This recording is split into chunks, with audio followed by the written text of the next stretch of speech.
আসসালামু আলাইকুম। আমি উম্মে ফাতিহা। আমি একটি ছড়া বলবো। ছড়ার নাম প্রভাতী।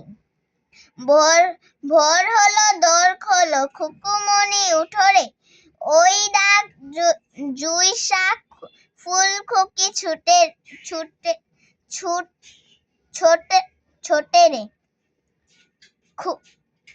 খুলি হাল তুলি পাল, ওই ওই তরি চললো।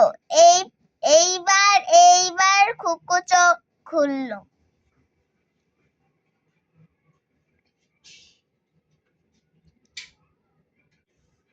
ভোর হলো, দোর খোলো, খুকুমনি উঠোরে। ওই ডাক ঝুই শাক, ফুলখকি ছুটে রে। খুলি হাল তুলি পাল, ওই তরি চললো। এইবার খুকু চোখ খুললো।